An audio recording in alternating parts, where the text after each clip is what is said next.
this game. Been in this thing for a while. Yeah, yeah, yeah. Been in this thing for a while. Been in this thing for a while. Been in this thing for a while. You don't even know my pain. You can't even match my style. You don't even know this game. Been in this thing for a while. Yeah, yeah, yeah, yeah. Been in this thing for a while. Been in this thing for a while. Yeah.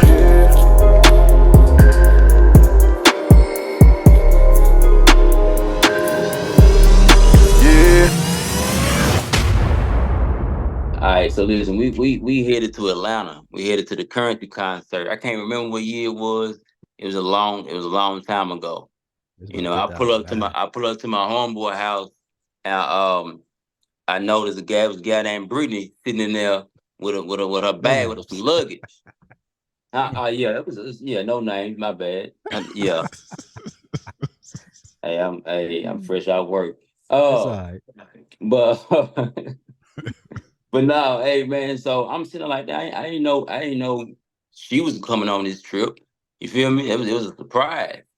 So she hop in the car. Her, and two of my other homeboys, and we on the way down there, and we go straight to Lou House.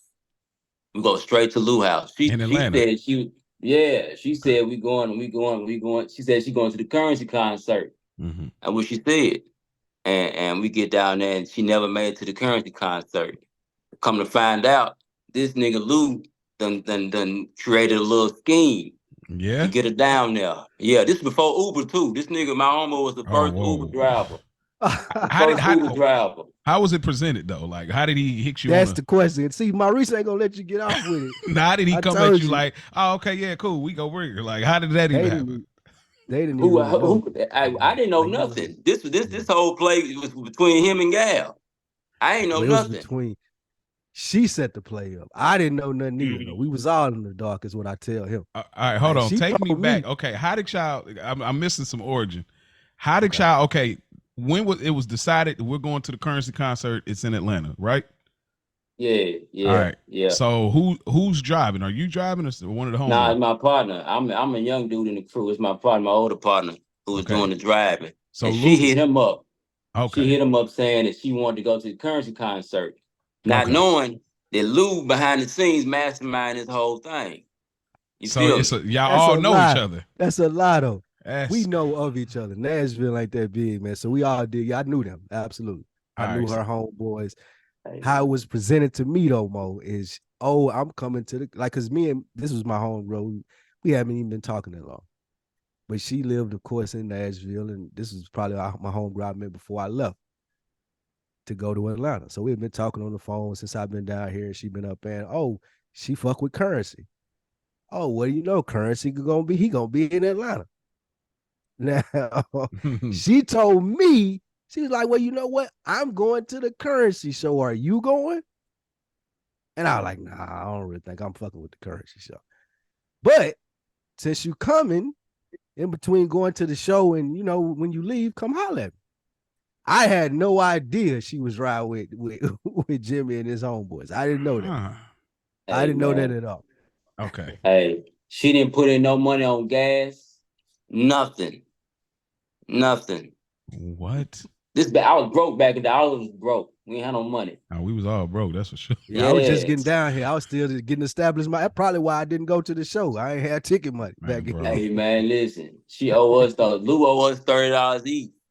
I'm gonna cash up him with $30. Yo, y'all He 30. been telling me about them 30. I do. Come on, I'm bro. gonna cash up him. Pay your dues, dog. I want that gas money, man. He played us, man. She didn't even come to the show, and she didn't ride back with us. So I don't know what happened. Oh, that's crazy. It was wild. Oh, wow. No, she got back eating. I ain't even. So she was like a homegirl, or like is that like a term for something else? That's a term for something else. All right, we can. I just was checking. I got to be sure what's going on here. I'll be confused. I had to let you just the silence and answer that. Yeah, that's it right there. Blink twice. Got cool, you, man. Shout out to her, man. She was a cool chick, man. That's what's up. Hey, yeah. I want my money. I got you. I like it. Hey, man, listen. If y'all new here, y'all ain't true here. Y'all know what we do here. It's it's another week in the books. I almost slipped up there. Boy. Yeah, I almost slipped up there. It's not Wednesday. This is Friday. This is what we Yeah. do on Fridays. You ain't had Fridays. It's good in a minute. Sorry, Mo, I stole your line. But I'm excited here, man. I got one of my favorite people, man. Like, well, and I won't say this like an everyday homeboy that I talk to, but anytime that I run into him, I get a good, wholesome, authentic laugh. He a genuine person. I was telling Mo he had confidence enough and on deck to book us for our first show. He put us in front of a legend from Nashville that worked with UGK and DJ C Wiz, and we were able to interview him. It was all shout out to this man. Um, I heard him again. If you've been listening to this since day one, you're a Spike Lee fan. He's the first person I had when I decided to start doing this feed before it's developed into the very mature show that we have now.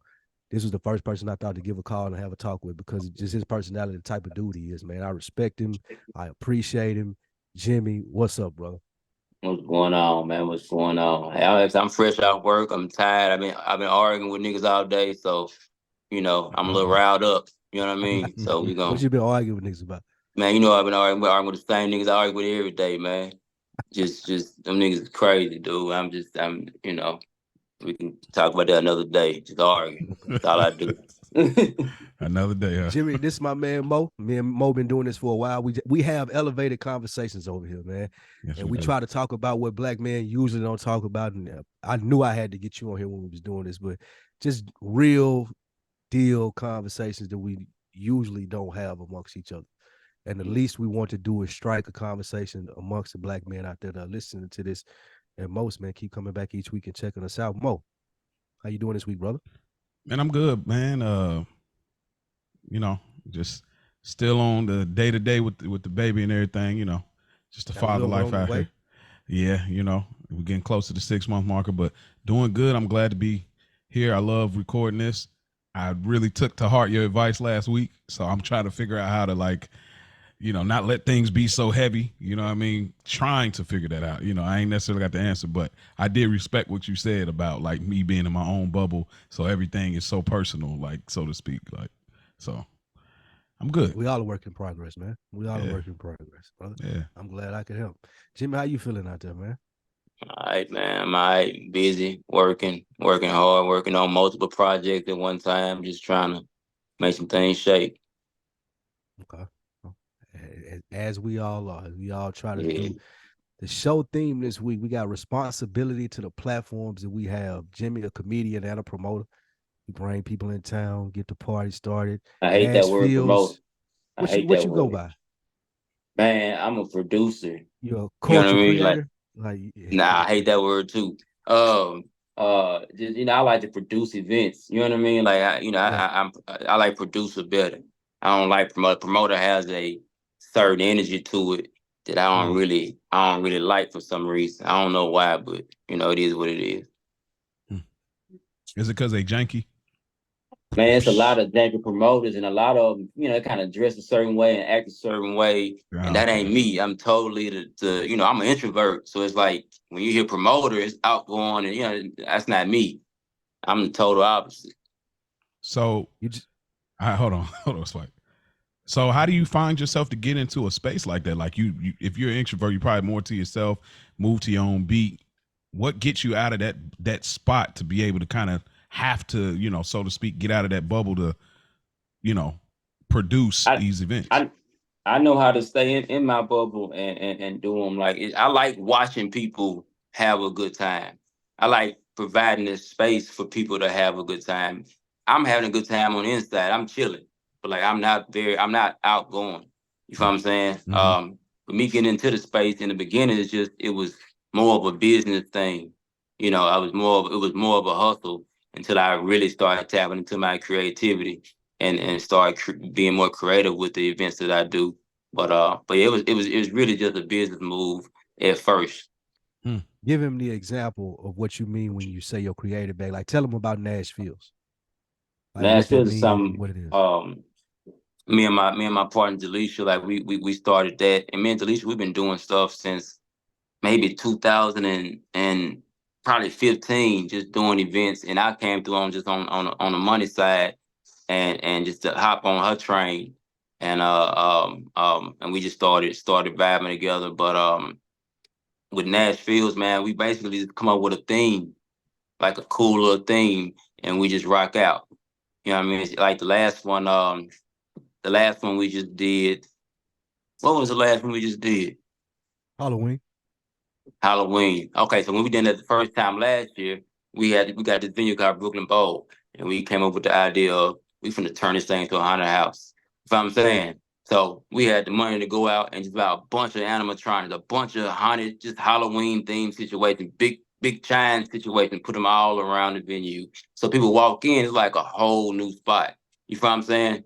And we just created the vibe. We didn't just do a costume party. We created a whole situation, and that's what we do with each one of our events is try to recreate or remix the venue that we go into, which right now is always Brooklyn Bowl for the time being. Mm. Is it really is it really lucrative? Like, as far as, are y'all getting above breaking even? I'd imagine, like, because it's a lot of effort. I mean, you know, the animatronics is what you say. Like, that sounds like a whole lot of work and effort.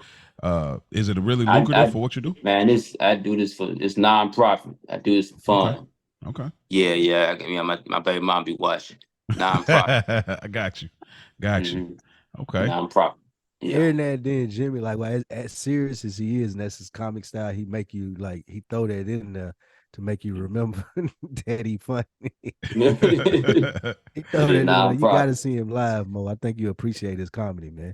You know, Mo don't think that he don't think that Bernie Mac funny. Like, I mean, like acting or like stand up. Like, it's two different from Bernie Mac. He said he don't like his stand up. See, with comedy is so different. Everybody got different flavors. You know what I'm saying? Like, he may like Dave Chappelle. Like, who you like? I like Dave Chappelle. Like?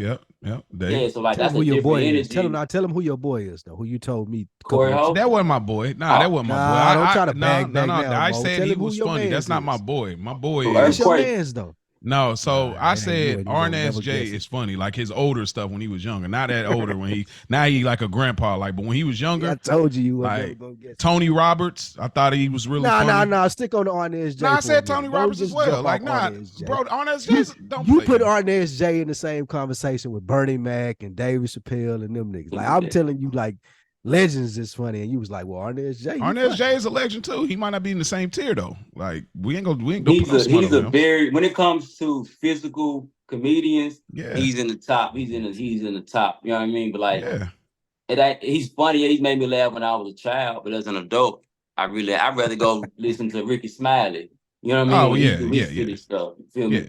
But Arnaz, he up there though when it comes to that physical comedy for sure. Yeah, for sure. Yeah, but no, I mean, I like I said, I like Bernie. I just, like you said, it's just different flavors. That flavor of comedy is not necessarily my flavor. Like, I don't know. It don't move me really. But I respect it, you know. Yeah. I think you appreciate Jimmy for it. Before we get into the main theme of the week and talk about our platforms and what we all do and how responsible we are for it, we do current events, thoughts about stuff that's going on. The first one we're going to start with, and I'm going to throw it to you, Mo, to see if you want to play the clip and let people hear this. But this first one we want to start with, and I sent you the clip too, Jimmy, and we all can have the conversation and see who's wrong or who's right here. But a couple people sent me this and asked me what I thought about it, and I said I'll wait till another week on the books and give my feedback on it too. So if you got to pull it up, Mo, let them hear it. I do got to pull it up. You can get Joe Budden on right there. You waiting for people to, making them come to the pod to get the response off. That's slick right there. I'm trying to figure out, what do you want to play? Like the initial, somewhere in the middle? How long is it? It's like, I mean, we could do a breakdown. It's like 4 minutes, 30 seconds. So it's pretty. I was trying to figure out when you see fit. Like, you produce this show, you cut it off when you see fit. All right, we'll start off with the initial, and then I may move it up some because there was a different shift in energy. Yeah, just play when you. And you talking about, I'm not a man if I'm going 50-50 with my woman. It's hard, brother. You sitting up here, your nice house, your nice jewelry, nice cars. Oh yeah, man, you gotta do 100%. How? How, brother? If I'm making $14 an hour, what you expect? You still on there. Oh yeah, man, 100%. You're not a man. You're not a man. How? I'm still working. I'm still providing, right? So what makes me not a man? Because I'm going 50-50 with my woman. Okay.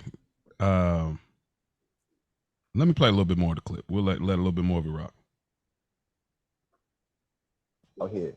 But we are men, so we have to go harder. I'm not saying or trying to speak down to you, my brother, by any means necessary. I'm not. But I want you to be reminded of something that our fathers didn't teach us, that we must go hard and that we shouldn't get into a relationship with a woman until we have direction. But who are you to say that?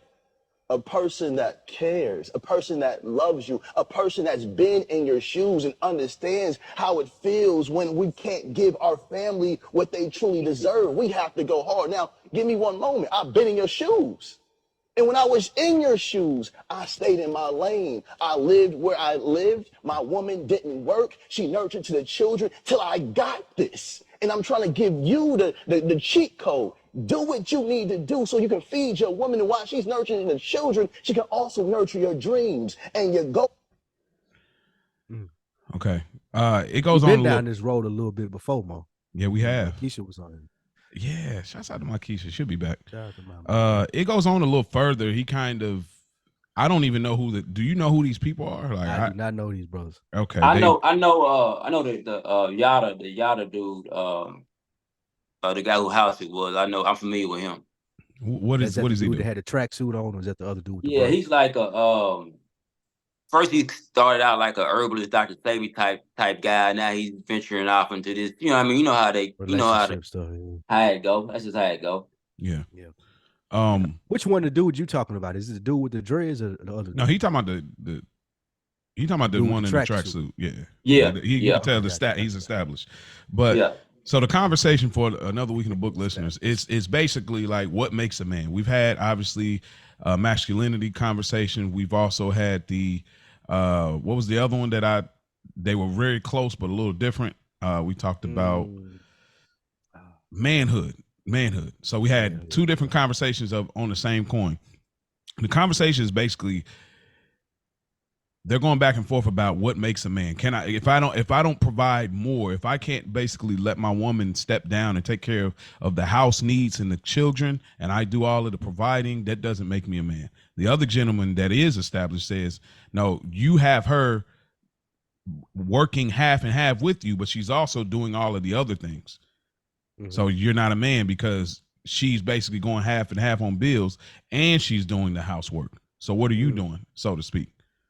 That's pretty much the context, unless y'all want to play more. But go ahead. What was you gonna say, Spark?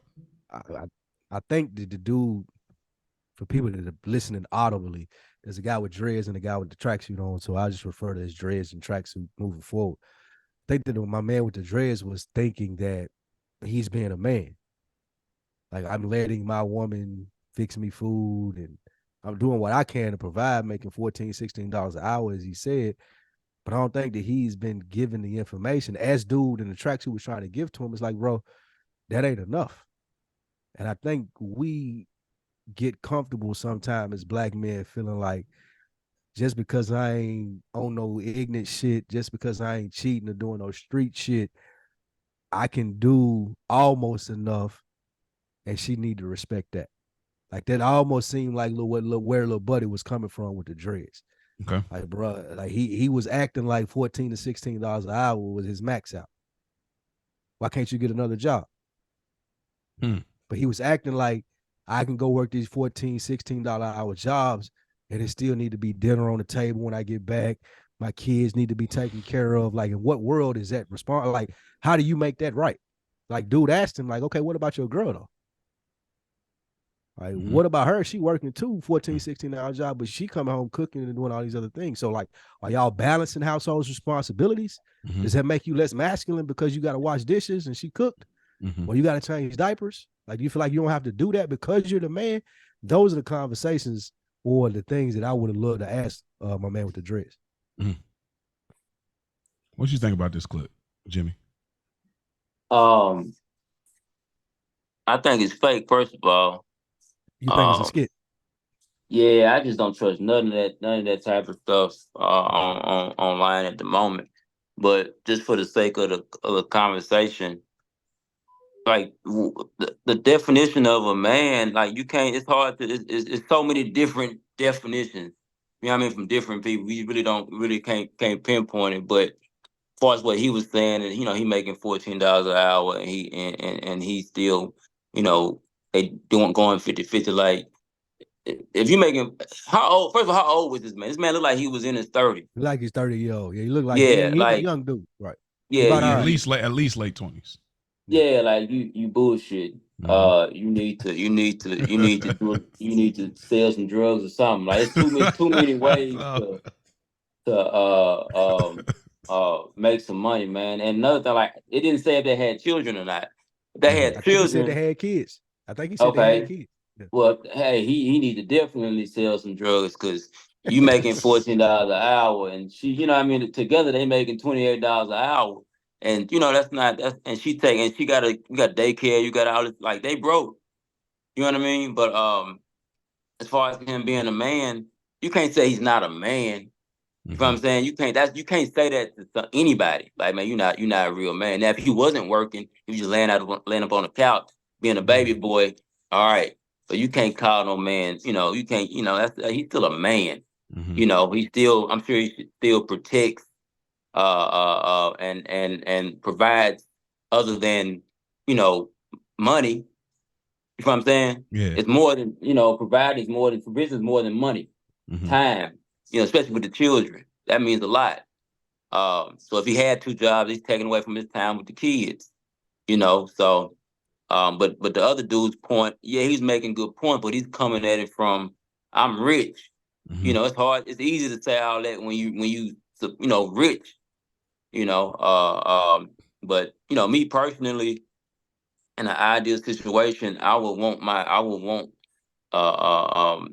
to stay at home and take care of the home front, and that's your job. My job is to go out here and make sure we straight everywhere else. Like we Mhm. both got to the and that don't make me more of a man than anybody else who go 50-50 with their spouse. To me right now personally, I'm not doing 50-50. I'm doing the more traditional role of stay at home, take care of the home front. I go out here and bust my ass and do what I need to do to make sure we straight. Mhm. Um, but I have been in a relationship where it was, you know, uh, not necessarily 50-50, but it was, maybe 60-40. You know what I'm saying? Mhm. I've been in those situations and it didn't work out. I just didn't it didn't work out. I grew up in a situation where both my parents worked. Do I know how the bills were split? I don't know. It wasn't none of my business. But I know my dad made close to six figures and my mom made pretty good money. And but I don't know I don't know the dynamic of it. And it was successful. You know what I'm saying? So Mhm. it's just different ways to kind of to do it. Just, however you want to do it in your relationship. Mhm. But what you say? Yeah, Jimmy, you hit it on that last part. It's like it was successful. That's an Mhm. essential word. A couple things for me. One, I think the younger gentleman that was talking about he making 14, or my wife, I mean my girl, we do 50-50 or whatever. I think that he shouldn't be so insecure about this successful guy clearly trying to give you advice. However, as a man, ain't no man gonna tell me I'm not a man.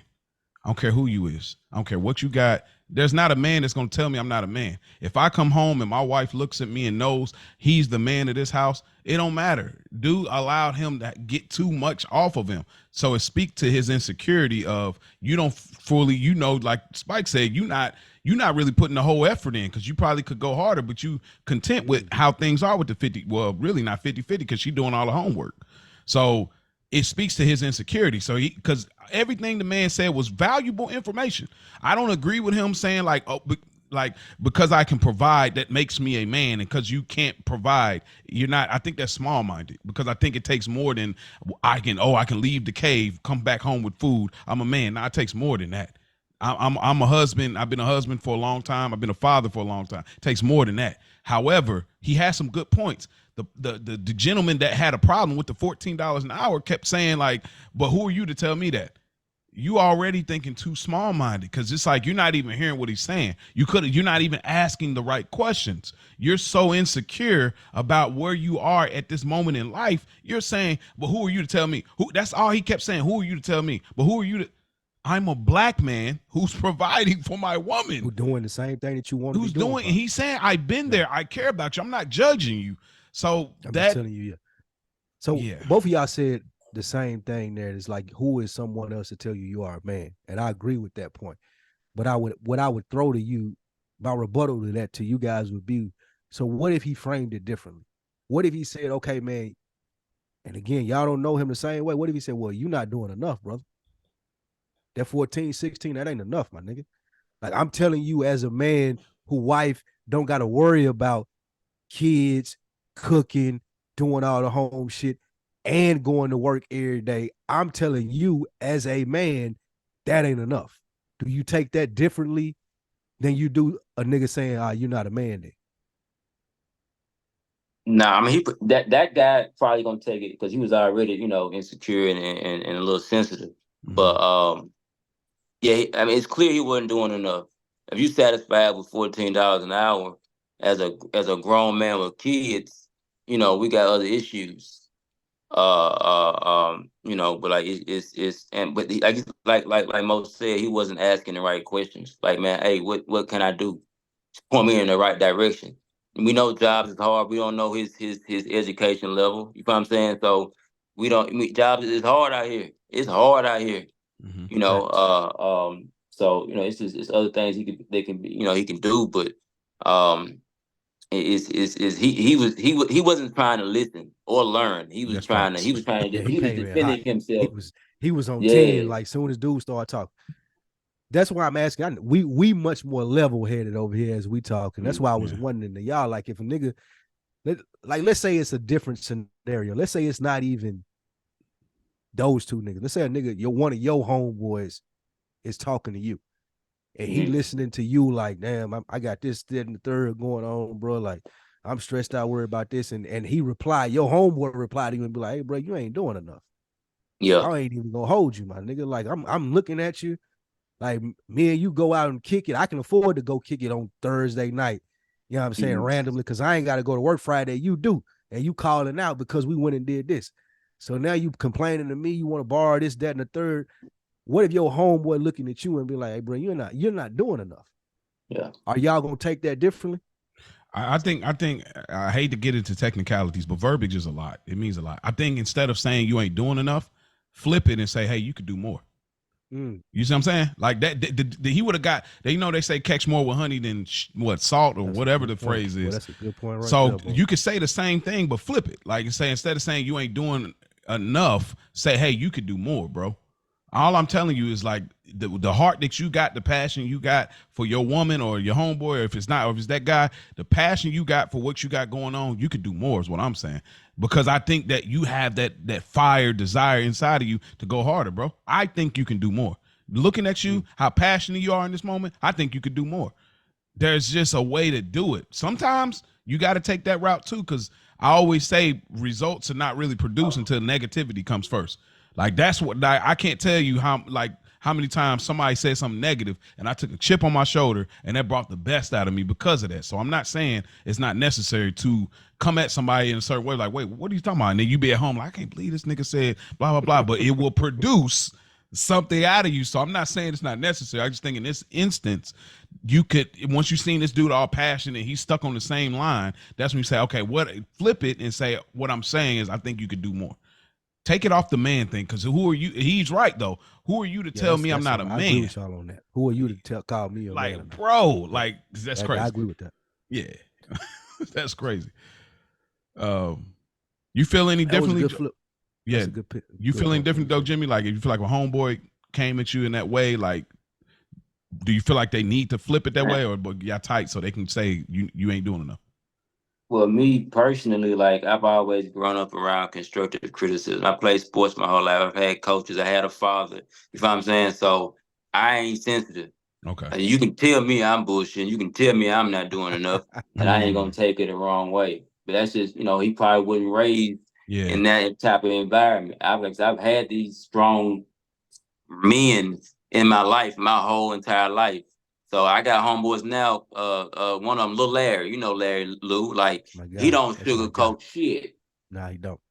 He don't He don't. sugarcoat shit. He gonna tell like it is, and I respect him for it.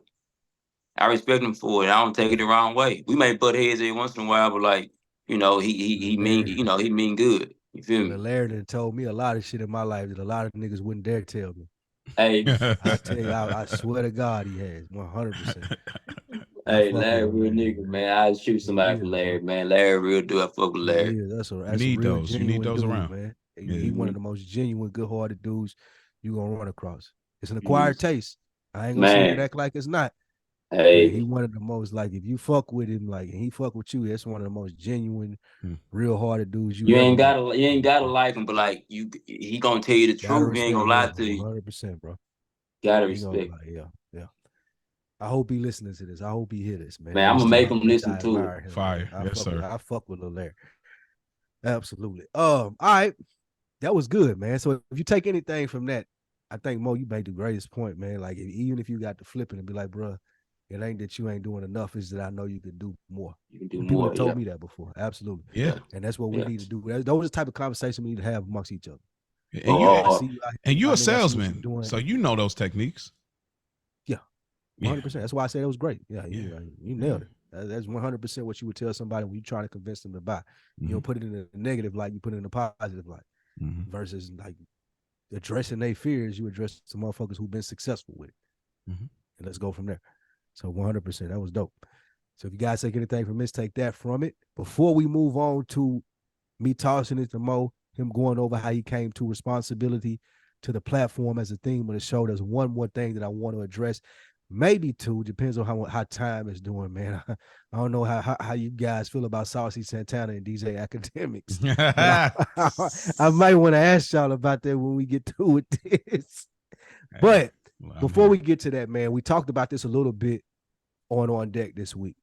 Castanet's a popular Twitch streamer.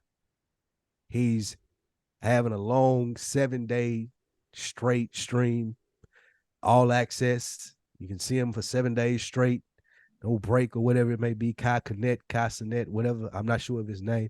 Very popular amongst the youth, though. What he's doing is he's hosting a 7-day stream from jail. And he's having a lot of the other content creators. Drewski, Desi was there. I seen Light Skin Keisha. I seen Chief Keef in there. I think it was a lot of different people have came. They put in a jail guard. They dressing up. They playing into the whole theme, and they're just doing a jail based 7-day live stream.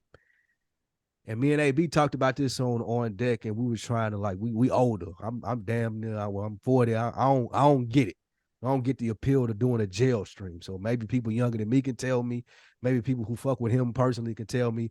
But I want you brothers to tell me what you thought, just based off either the information that I've gave you or the information that you've acquired. What you think a jail stream means to the young people that are listening and watching it. Whoever want to take it. Throw the ball in your court, Jimmy.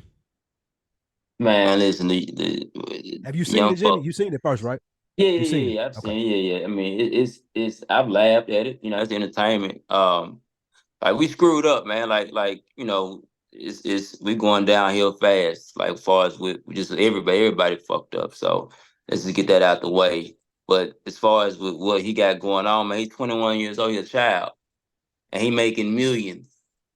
And he has to keep coming up with things that are shocking and out the box, out the ordinary. That's entertaining, and he's doing a phenomenal job at it from that aspect. Um, in America, we value entertainment over anything, and we'll do anything to get that, to get those looks, to get them views. And I think it's a very creative idea. Is it kind of odd, and do I think it's stupid? Yeah, I wouldn't do it, but people are doing it, and people are paying attention to it. Um, and it's not real as far as what is showing to the youth. It's I don't know. Like I'm not around teenagers that look at that. my kids don't look at it, so I don't really know how it's affecting them. I'm How's not your around oldest any. child? How's your oldest I child? got a 16-year-old stepdaughter. Is she familiar with him? I'm sure she know who he is, but like she ain't in that She world. don't watch that shit. Okay. No. She don't get down like that. She listen to Billie Eilish and shit. You know what I mean? So she depressed. Yeah, she on that depressing music. Rod Emo. Wave and all that. Emo. Don't call it depressed. New generation. That's Man, emo. hey, shit. I'm Call it what it is, bro. Call it what it is, dog. Forget all that. But yeah, I don't really know how it's going to affect the youth. But I don't think it's a positive thing, but I don't necessarily think it's negative. I think it's, when it comes to creativity, there's no limits, there's no ceiling. You can do what you want to do. It ain't hurting nobody physically. Mentally, we screwed anyway. So, we watch porn. What's worse than that? You know what I'm saying? So it's bring it home, brother. He brought it home with the bar right there, dog. Yo, where do you come from with that? Like, yo, yeah. whoa. Yeah. So I don't know. Get your money, man. Get your money. Get your money. I didn't see that coming. I'm sorry. That caught me way off guard. He right though, but like, it's crazy.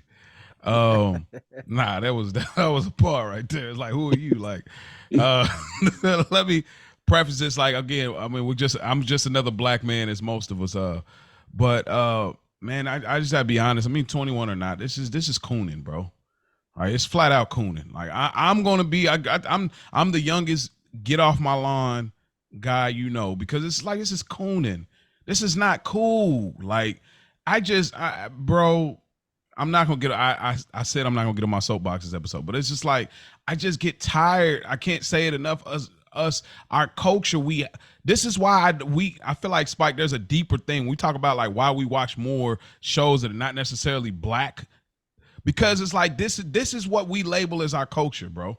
Now, don't get me wrong, there's more to the experience than these things. There's the strength of black people, the adversity, the beauty of a black woman, not just the looks, but the how she could get out of a pinch, how she can handle things, even when a black man may not necessarily be in the picture, how black men can come together and fellowship with one another. There's a lot more to the culture. It's not necessarily being advertised or presented on a public level, on a mainstream level, but it's there. But it's like, these things get the look, and this is clown work to me, bro.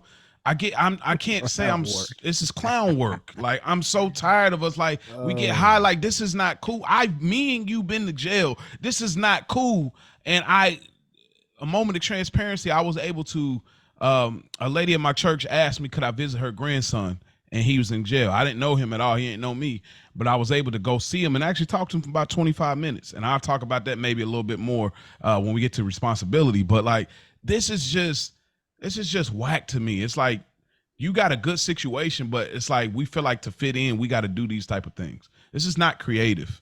I don't care how many view. This is not creative. This is why they look at black people like niggas. Like, this is exactly why. You got millions. You got a bag. And this is why they look at you like you just a nigga. Like, because of the jail skit. This is one of the reasons. Like, when we get money, this is why you say, oh, my mom brought me up. I take my glasses and hat off. These are the people he be talking about. Stuff like this. When he's talking about Dion, he really mean people like this. Like, this is not a look, bro. Like, I don't want to go on a long rant. This ain't a look. Nah, go, because this is trash, bro. Like, I don't care if you're 21. When I was 21, I'm trying to get women. That got a lot to do with it, though. I'm trying to get women, though. Y'all care more about getting the men. Wait. Like, y'all on something else, yeah, bro. you may be trying to get women. However, this nigga is doing this because he thinks this is going to get him women. Man, he don't want women. He wants wait. Just wait. Okay. All right. And that get him women. That get him women, the attention. At 22, 23 years old, here's what I'm assuming happened. He tied into big brands, big corporations. Somebody told him that was a good idea.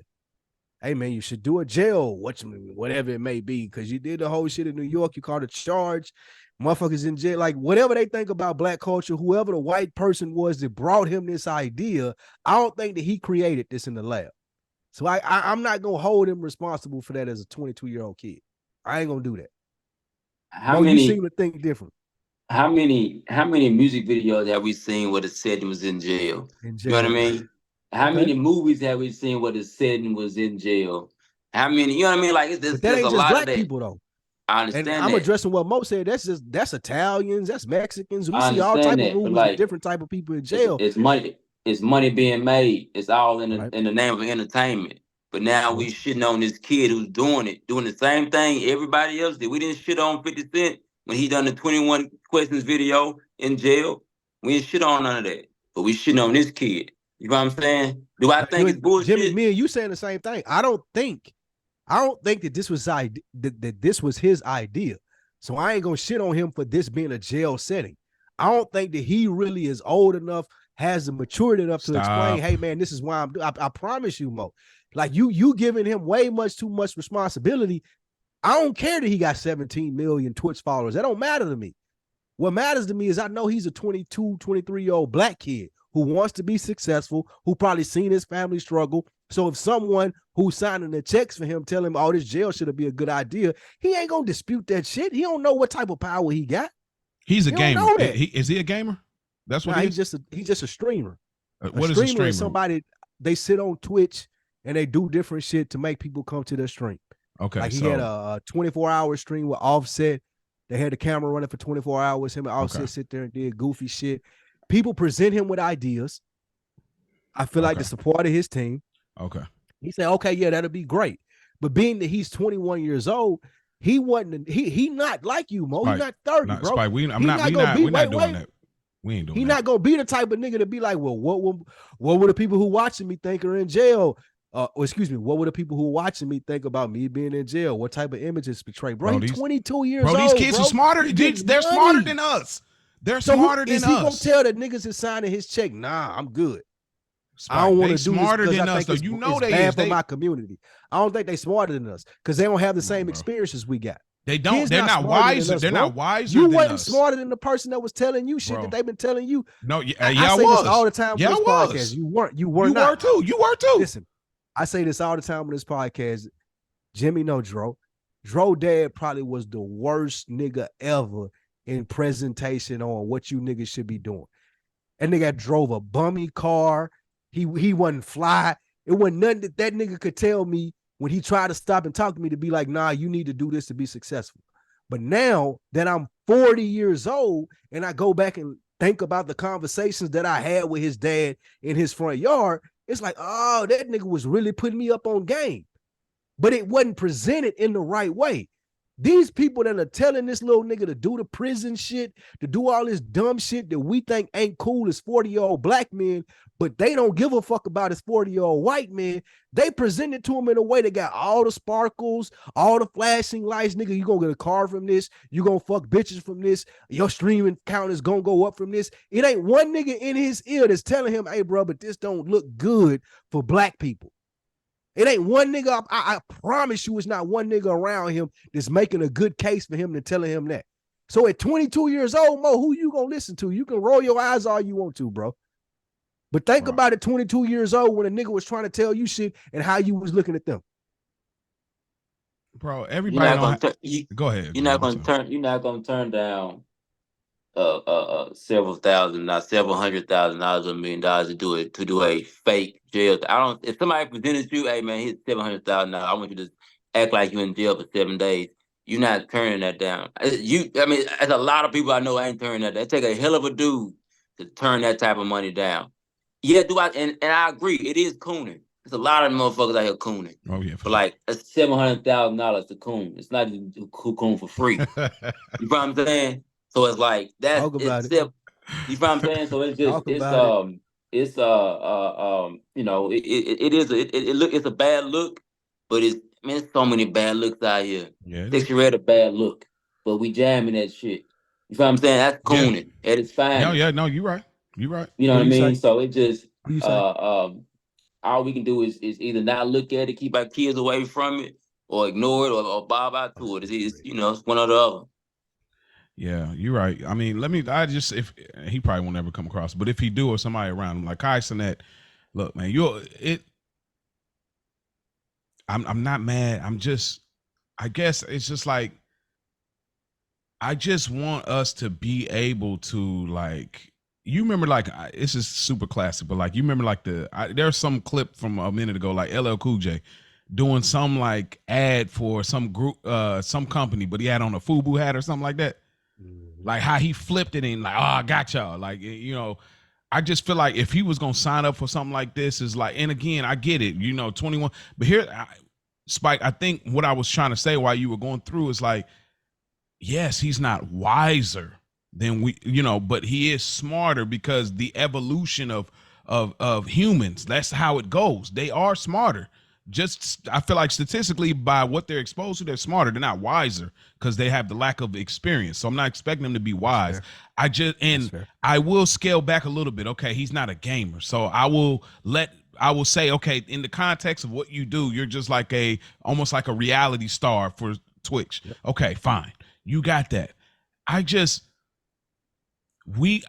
like, it feels like we just never gonna get to a unifying front because the things that run numbers is the things that are not great. That's what I'm saying. That is my issue. The things that do numbers online for us are not things that are putting us in a great light.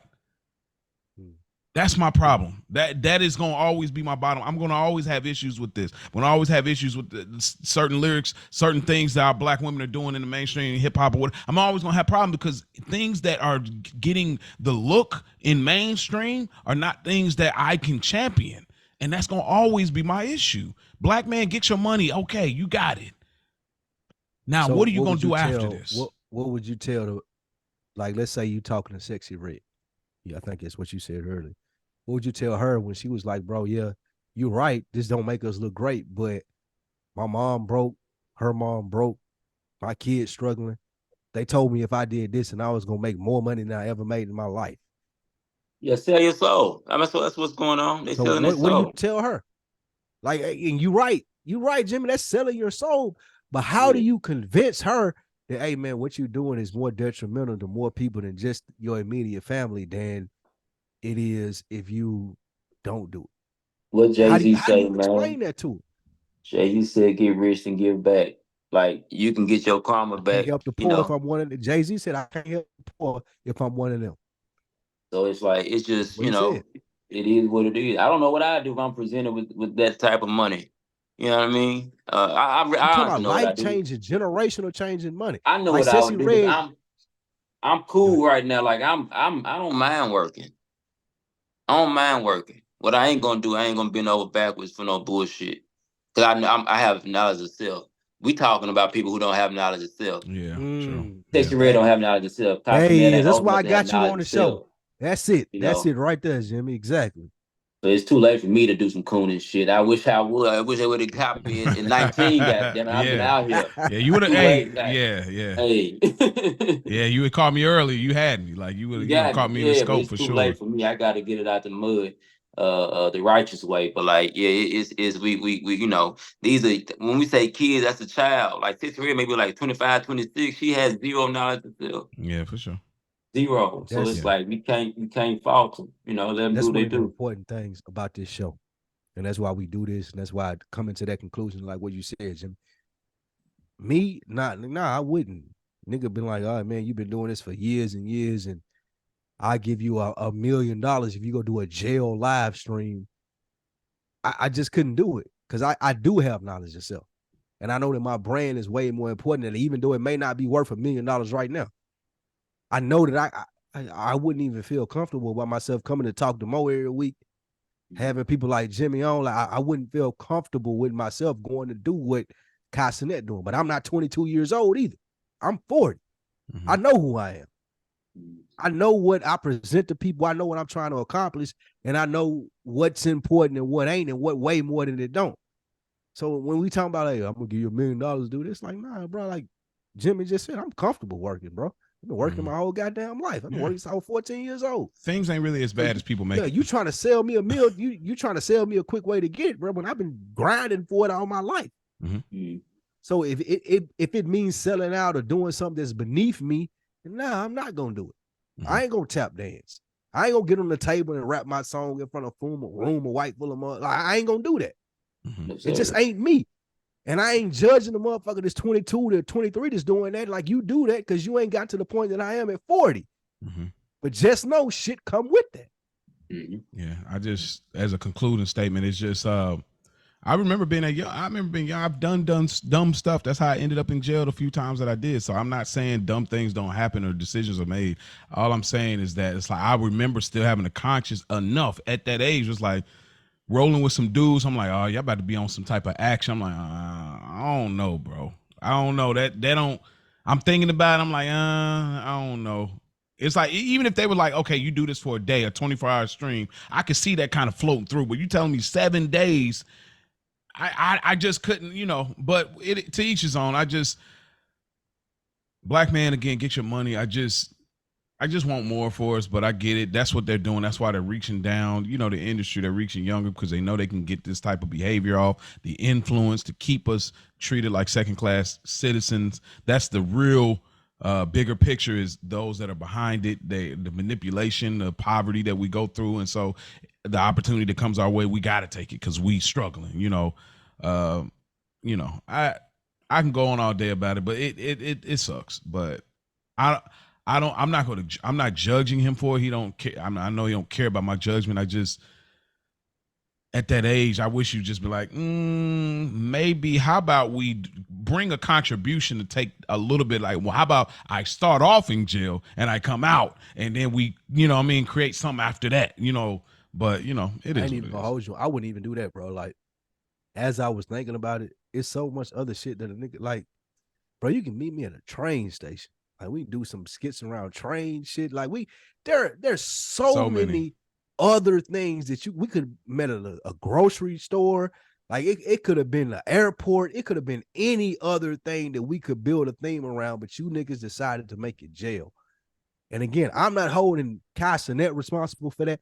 I know it's probably above his pay grade. He gotta take some though, bro. We can't keep letting people. I give him a little bit because I know how it is. I know how it is trying to make it in this industry, bro. I've been doing it for a long time. I know how it is. The motherfucker be like, he'll do this, and you give here's $1 million. I know how that can He's a grown man. Absolutely, he is. But there's just so many other scenarios that he could have took upon if he was. Listen, I blame white folk for everything, so it's always. Sound like my mama like that. Yeah, it's a white person behind it. You feel me? But like, my grandma was definitely like it, and it's white people always. Yes, always. But those that are white listeners, we're talking about specific whites, so always know that. Y'all got the input now. If y'all the spoof by the door, reversed. If y'all white people, that is crazy. Y'all the reverse spoof by the door. Y'all get to nowhere. They the macadamian by the door. Yeah. Macadamian by the door is good. Yeah, that's what y'all white people are to listen to this show. Macadamia by the door. Take it. If they come to this show, that's crazy. Anyway, go ahead, bro. Well, coming to this show, that we respect them. But before we get into it, Mo, we're going to your part of the show. We're gonna talk about the theme and how we came up to it, responsibility and the platform. I'll let you ask Jimmy and myself and yourself what you want to with it. But let's get into it. This is perfect. This is perfect. Last week was the part 1. This is the part 2. We got our brother Jimmy, the comedian, in here / producer, great black man on the platform. But yeah, like, responsibility to the platform. This is perfect because we just literally spoke about that with Kai Cenat. It was something that's been on my mind. I know we talked about responsibility at one point, but we haven't had the conversation about the art versus the artist, because I want to have that conversation, but we hadn't quite got there, with the people like the Cosbys, the R. Kellys in our community. Like, how do you distinct? But crazy examples right there. How did what do you most extreme examples? Well, those are legendary Cosby, though. Those are legendary. Kelly, I'm saying nuts, bro. Those are legendary. That's you gassing like crazy. No, that's crazy. Stop. Though. No, stop. You named 2 crazy examples, bro. Bill Cosby and R. Kelly. Because they mean so much on one side. They Wow. mean so much on one side from an art standpoint, but then on the artist, you know what I mean? On the anyway, don't play me, bro. He podcasted. Anyway, so but we ain't had that conversation, but nonetheless, I just think that there's a conversation needs to be had. We talked more about the youth last week, but this week, especially with Jimmy being a comedian, this is going to be a great conversation. I think that we need to talk about our responsibility to the platform, because everything ain't up because it's entertaining or it provides a bag, but everybody don't necessarily agree with me. So with that being said, us having multiple platforms, I throw it in your court first, Jimmy. How important is it to use it in a responsible manner? Or do you think that you can compartmentalize certain content or certain jokes, or how do you gauge that, like the importance of what's being said and the agenda that comes behind the things that you do with your platform? And you can't. It's hard to kind of tell people how to present their art. You know what I mean? I look at it as art, so you gotta just let them do it how they do. But I do think it should be me. I try to be responsible. Man, I just speak on me. Whenever I get on stage, I like to mix in the bullshit with some real shit, right? I always talk about mental health when I get on stage. I always talk about my mental health and me dealing with depression and all that type of stuff. So I don't kick people when I'm on stage. I try to talk about myself the whole time. So with that, like I don't a lot of comedians will get on stage and just talk about people and talk down on people, make fun of people. Me, that's not what I do, and I can do that. I can do that very well, but I choose not to because I know how that would make. I don't want to make nobody feel bad. I don't want nobody to leave one of my sets feeling bad about themselves. I'd rather you feel bad about me and what I said about myself. And that's kind of what I do. And it's a job at the end of the day. Anybody that takes their time, even if it's a free show, and you take your time, you pay me with your time, so I'm gonna give you a good time. If you pay me with your money, I'm gonna give you a good time. So whether it's a big show or a small show, I'm gonna give it my all. Um, and as far as with the other ventures I have with the parties and events, um, we always try to keep it. We preach safe, like safe fun. We know with club culture growing up, it was a lot. It was a violent aspect to it. Always. It was always a fight. Always shooting the club up and all that. A lot of gang violence, all that type of shit. Man, we preach. We have zero tolerance for that. We provide a safe place for that, and that's our responsibility. And also, taking some of the money, from our nonprofit events and giving it to other nonprofits and helping others. We've always preached that since day one and done that since day one. So that's kind of what we do, with our platforms that we do have. I throw the ball in your court, Spike. Before I do that, how did you come to that conclusion to say, like, okay, I'm going to tell jokes. I'm going to provide a service to make people laugh, to bring joy in people's lives for this amount of time that I'm on stage. How did you come to the conclusion with the platform of saying, hey, you know what?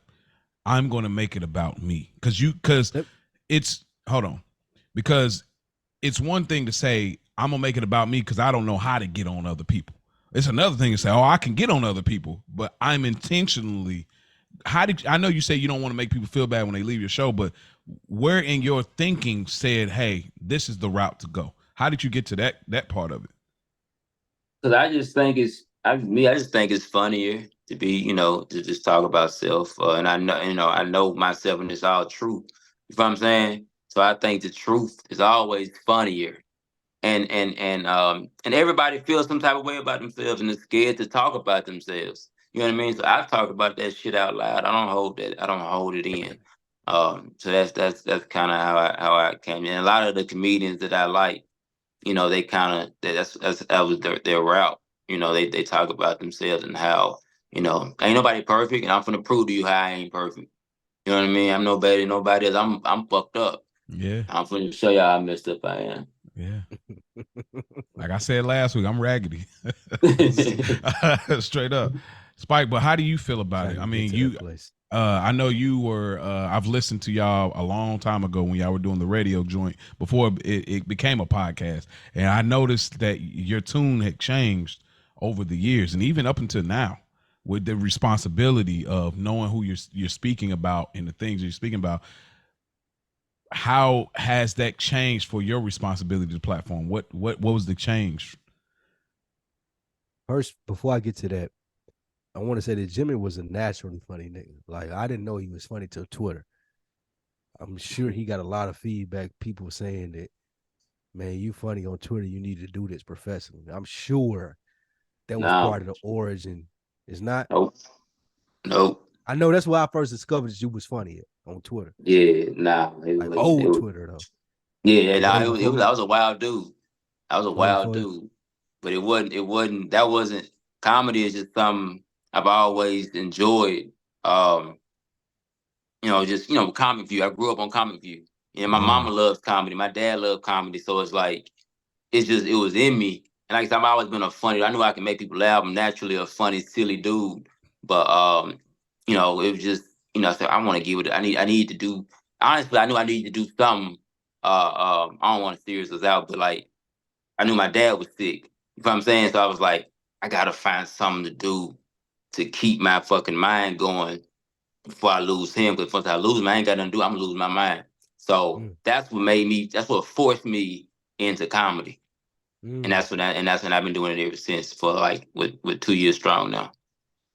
A similar story. A similar story. And I think to answer your question, Mo, I was searching for something that I loved, bro.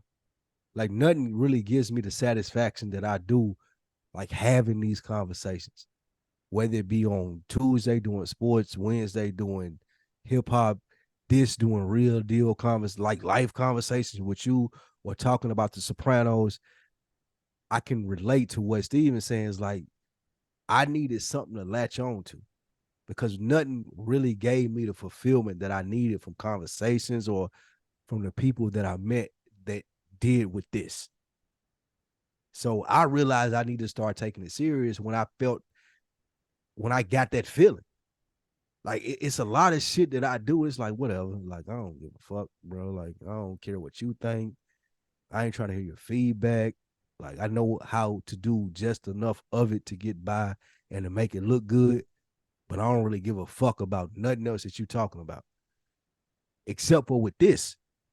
Similar to like what Jimmy says with comedy. Like with this, it was like, nah, I can dig in, I can have these conversations that are meaningful to me. People take stuff from this and give me feedback and they're like, nah, this helped me. Like y'all niggas wouldn't have understood what y'all like when you guys were doing on deck and I got through this part of it. And all I'm doing is stepping up and doing a podcast.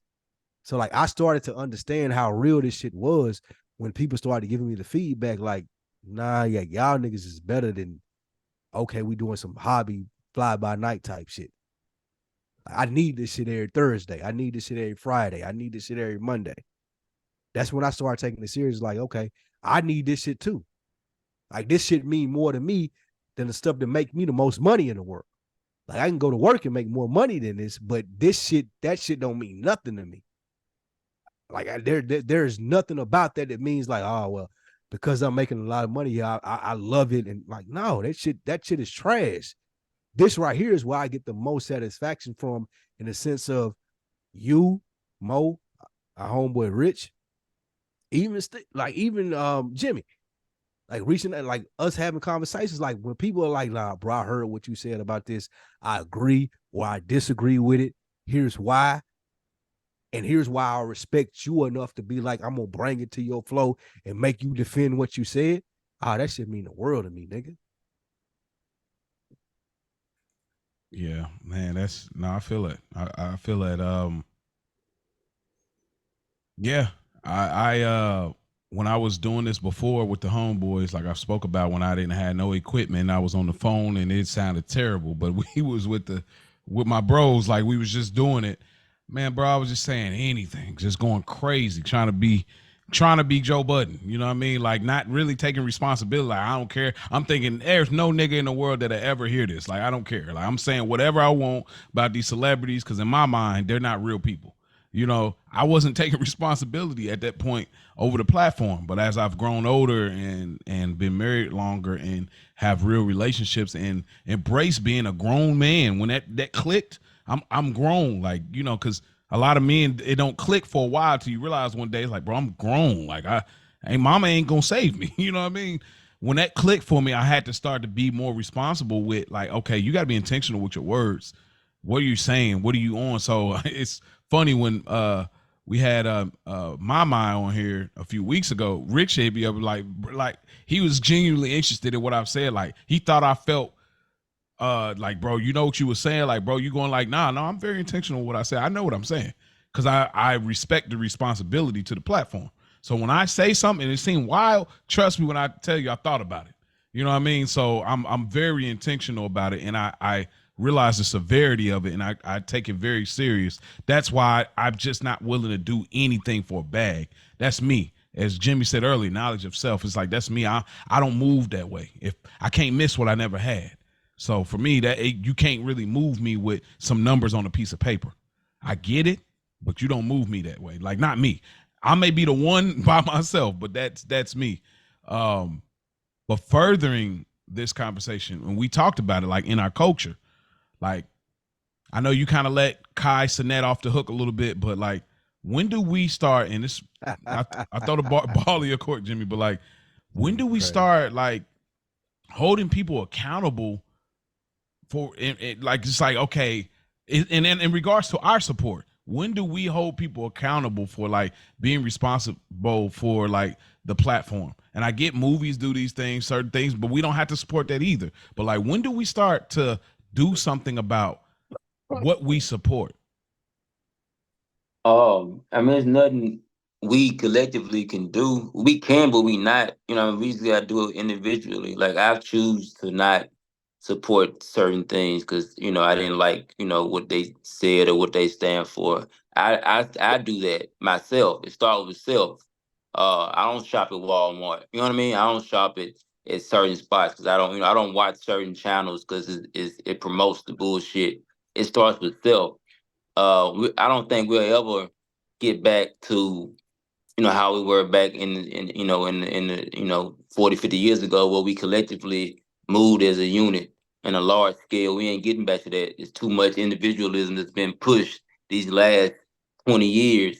So all that group thinking and group economics and all that, that's done.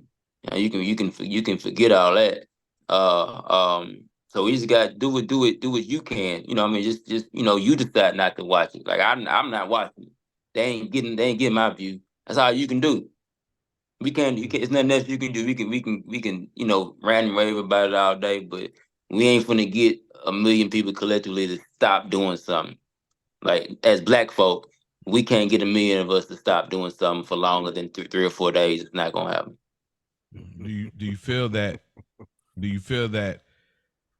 Not like necessarily a duty, because that's like some caring type stuff, but like, do you feel like you were into something, maybe a homeboy may come back, hey, yo, you check this out or what, blah, blah, blah. You feel like something internally where it's like, I'm gonna be real with you, bro. I don't think this is really conducive to us as people. Like, do you feel anything in you to like, even if it's one or two people that may come bring it to your attention, do you speak your truth to like why you ain't into it? Or I've done it like my daily conversation when I'm yelling at my homeboys all day.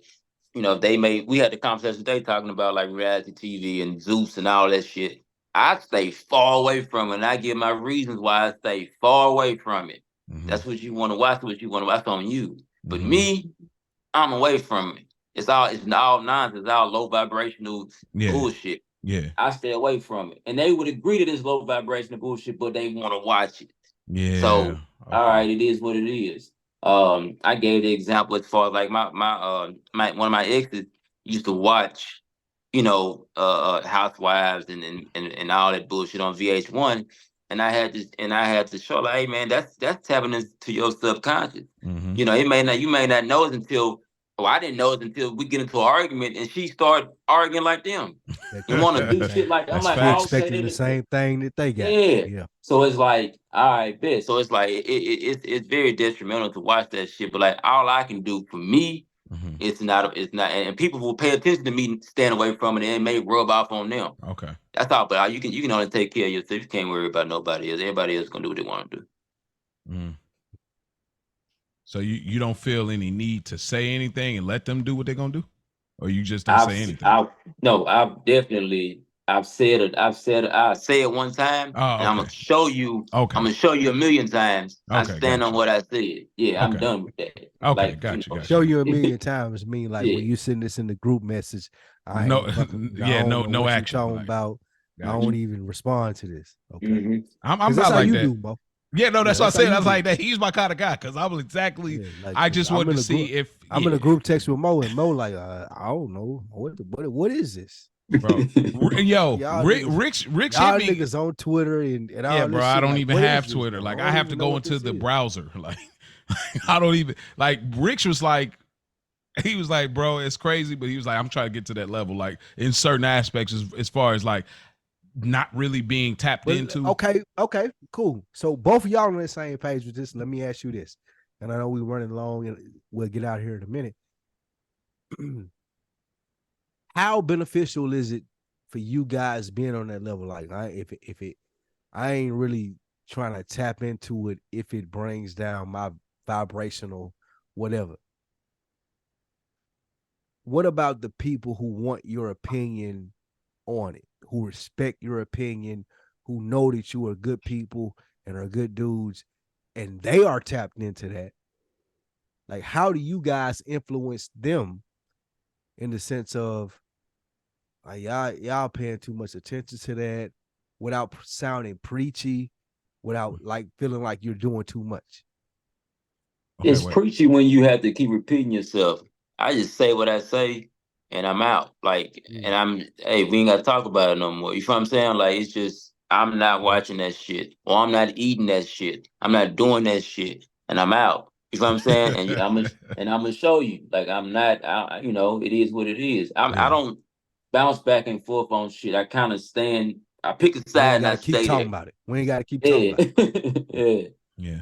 I mean, if somebody wants to know, like I'm very accessible. Like you know me, I'll reach out. I'm an open book. You can, if anybody want to hear my opinion, you can reach out. Like, it's no problem. You can find me on IG, wherever you want to. You can. I'm very easy to get a hold of. So if you want to know that from a person, yeah, okay, send me the link. I'll check it out, and then I'll spit it back at you. So that's never a problem. But like Jimmy is saying, it's like once you start to realize like certain people are not responsible, like a lot of in the industry, like how they utilize their platform to like put us at a low vibration, then I have to be intentional about how to protect myself.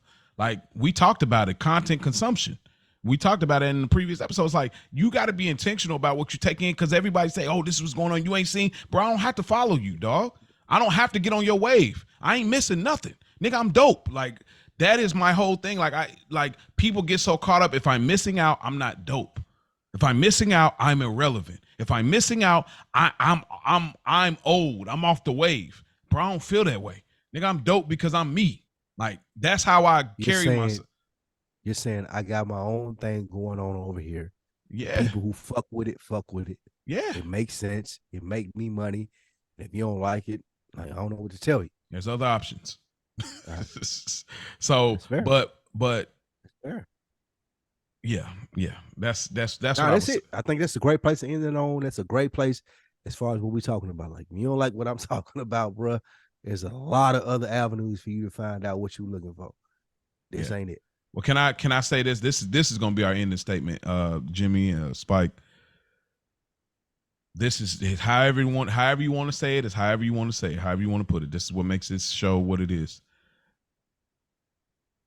How could you say on an ending statement, how could we push more positive content in this era, as far as trying to push responsibility to the platform, saying like, I'm thinking about the greater good. I want to get some money, of course, because that's what we want to do. But how can you push it? Again, everybody gonna do what they're gonna do, but what can you personally? I'm challenging y'all to dig in your own bag for your personal standpoint and y'all reach, and those that are audiences of Spike Lee, of Jimmy, the comedian and producer.